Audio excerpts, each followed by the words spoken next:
ದೇಶದ ನಾನಾ ರಾಜಕೀಯ ಪಕ್ಷಗಳು ಹಾಗೂ ರಾಜಕಾರಣಿಗಳು ಕಳೆದೊಂದು ವಾರದಿಂದ ಎದುರು ನೋಡುತ್ತಿದ್ದ ಬಹುನಿರೀಕ್ಷಿತ ಲೋಕಸಭೆ ಚುನಾವಣೆಗೆ ಮುಹೂರ್ತ ಫಿಕ್ಸ್ ಆಗಿದೆ. ಏಪ್ರಿಲ್ 19ರಿಂದ ಜೂನ್ 1ನೇ ತಾರೀಕಿನ ತನಕ ದೇಶದ 543 ಕ್ಷೇತ್ರಗಳಿಗೆ 7 ಹಂತಗಳಲ್ಲಿ ಮತದಾನಕ್ಕೆ ಸಮಯ ನಿಗದಿಯಾಗಿದೆ. ಮುಂಬರುವ 18ನೇ ಲೋಕಸಭೆಗೆ 7 ಹಂತದ ಚುನಾವಣೆ ಬೇಡವಾಗಿತ್ತು ಎಂದು ಕಾಂಗ್ರೆಸ್ ಮೂಗಿ ಎಳೆದಿದೆ. ಅತ್ತ ಮೋದಿ ಟೀಮ್ ಆಯೋಗದ ಈ ತೀರ್ಮಾನವನ್ನು ಸ್ವಾಗತಿಸಿದೆ. ಹಾತ್ ಬದಲೇಗಾ ಹಾಲಾತ್ ಎಂಬ ಘೋಷವಾಕ್ಯ ಇಟ್ಟುಕೊಂಡು ಕಾಂಗ್ರೆಸ್ ಅಖಾಡಕ್ಕಿಳಿಯುತ್ತಿದೆ.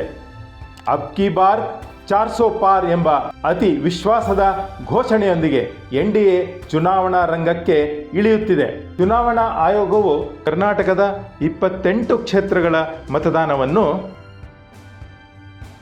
ದಕ್ಷಿಣದ 14 ಕ್ಷೇತ್ರಗಳಿಗೆ ಏಪ್ರಿಲ್ 26ಕ್ಕೆ ಮತ್ತು ಉತ್ತರದ 14 ಕ್ಷೇತ್ರಗಳಿಗೆ ಮೇ 7ಕ್ಕೆ ಮತದಾರರು ತಮ್ಮ ಹಕ್ಕು ಚಲಾಯಿಸಲಿದ್ದಾರೆ.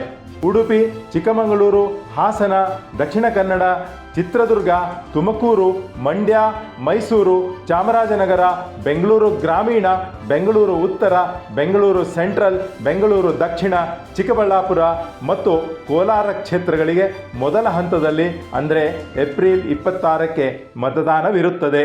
ಎರಡನೇ ಹಂತ ಮೇ 7ಕ್ಕೆ ಮತದಾನ ನಿಗದಿಯಾಗಿದೆ. ಇಲ್ಲಿ ಚಿಕ್ಕೋಡಿ, ಬೆಳಗಾವಿ, ಬಾಗಲಕೋಟೆ, ಬೀದರ, ಬಳ್ಳಾರಿ, ವಿಜಯಪುರ, ರಾಯಚೂರು, ಕಲಬುರಗಿ, ಕೊಪ್ಪಳ, ಹಾವೇರಿ, ಧಾರವಾಡ, ಉತ್ತರ ಕನ್ನಡ, ದಾವಣಗೆರೆ ಮತ್ತು ಶಿವಮೊಗ್ಗ ಕ್ಷೇತ್ರಗಳ ಮತದಾರರು ಹಕ್ಕು ಚಲಾಯಿಸಲಿದ್ದಾರೆ.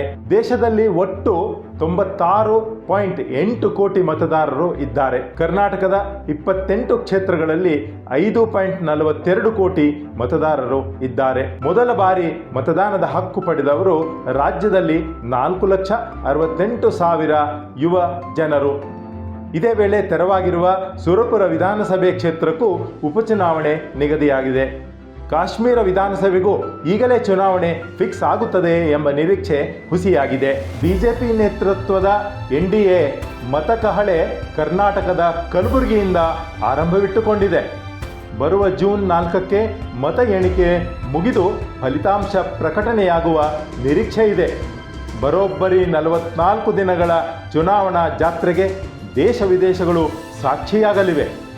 ಭಾರತ ವಿಶ್ವಗುರು ಪಥವನ್ನು ಗಟ್ಟಿತನದಿಂದ ಸಂಚಯಿಸಲು ಹೊಸ ದಿಕ್ಸೂಚಿ 18ನೇ ಲೋಕಸಭೆ ಅಸ್ತಿತ್ವಕ್ಕೆ ಬಂದು ಹೊಸ ಸರ್ಕಾರ ನೂತನ ಪ್ರಧಾನಿಯ ನೇತೃತ್ವದಲ್ಲಿ ಸಾರಥ್ಯ ವಹಿಸಬೇಕಿದೆ. 7 ಹಂತದ ಈ ಚುನಾವಣೆ ಮತ್ತು ಮತದಾನದಲ್ಲಿ ಭಾಗವಹಿಸುವುದು ಪ್ರತಿಯೊಬ್ಬ ಪ್ರಜೆಯ ಪ್ರಬುದ್ಧತೆಯ ತೀರ್ಮಾನವಾಗಿದೆ. ಹಾಗಾಗಿ ಮತದಾನದ ಹಕ್ಕು ಪಡೆದಿರುವ ಎಲ್ಲರೂ ತಮ್ಮ ತಮ್ಮ ಕ್ಷೇತ್ರದ ಮತದಾನದ ದಿನಾಂಕದಂದು ಬಿಡುವು ಮಾಡಿಕೊಂಡು ರಾಷ್ಟ್ರ ಕಟ್ಟಲು ತಮ್ಮ ತಮ್ಮ ಹಕ್ಕು ಚಲಾಯಿಸಬೇಕಿದೆ. ಬ್ಯೂರೋ ರಿಪೋರ್ಟ್, ವಿಶ್ವ ಪ್ಲಸ್ ಟಿವಿ.